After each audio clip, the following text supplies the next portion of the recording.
Olá, pessoal! Hoje nós vamos contar a história do personagem Crebinho.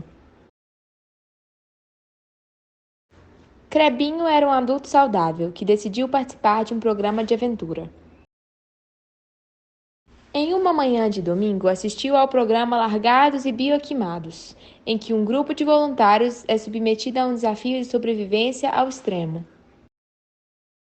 Ele, por ser um entusiasta sobre bioquímica, teve a brilhante ideia de se inscrever nesse programa para poder testar os limites do seu próprio corpo.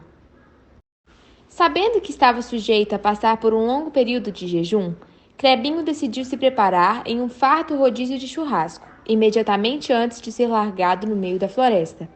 Infelizmente, por sua habilidade de caça não ser muito boa, ficou sem se alimentar durante 10 dias consecutivos. Pelo menos, ele achou uma cachoeira com água potável, garantindo assim sua hidratação ao longo desse período. Agora, vamos entender o que aconteceu com o organismo de Crebinho para que ele tenha sobrevivido a tais circunstâncias e quais os riscos dessa aventura. Inicialmente, é válido destacar que o armazenamento de energia no organismo de um indivíduo adulto ocorre na forma de glicogênio estocado no fígado e em pequenas quantidades nos músculos, no tecido adiposo, na forma de triacilgliceróis e proteínas teciduais mobilizadas caso haja necessidade, sendo que a preferência de catálise, em caso de demanda, é primeiramente do glicogênio, depois dos lipídios e, em último caso, das proteínas. Passado o intervalo de tempo após sua última refeição, a glicemia de Crebinho se torna mais baixa em função da oxidação da glicose pelo organismo, que a utiliza como fonte de energia. Essa diminuição provoca a liberação de glucagon e a restrição de insulina.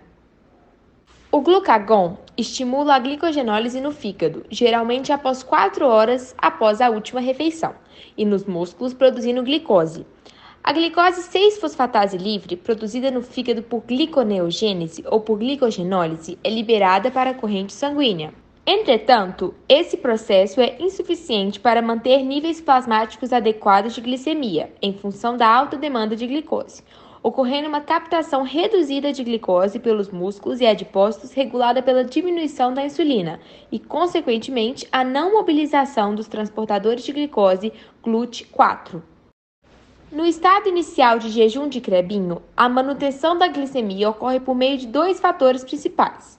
Primeiro, a mobilização de glicogênio para a glicogenólise, com posterior liberação de glicose pelo fígado para seu uso prioritário pelo cérebro, coração e hemácias.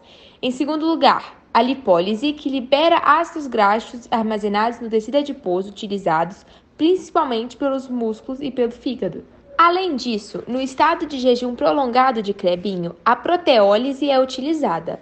Apesar disso, é necessário preservar as proteínas, dada a sua importância fisiológica e metabólica, através da mudança do substrato energético. Para isso, as alterações no primeiro dia de jejum têm como processos dominantes a mobilização de triacilglicerídeos e a gliconeogênese, resultando no aumento da concentração de acetilcolina e citrato, que inibe a glicólise pelo fígado. E os músculos diminuem a captação de glicose, utilizando predominantemente os ácidos graxos.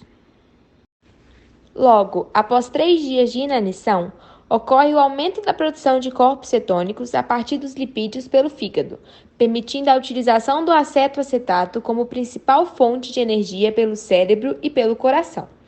Essa adaptação metabólica propicia a diminuição da degradação proteica, favorecendo a sobrevivência do indivíduo. Sendo assim, o tempo de sobrevivência de indivíduos na situação de Crebinho depende do depósito de triacilglicerídeos no tecido adiposo.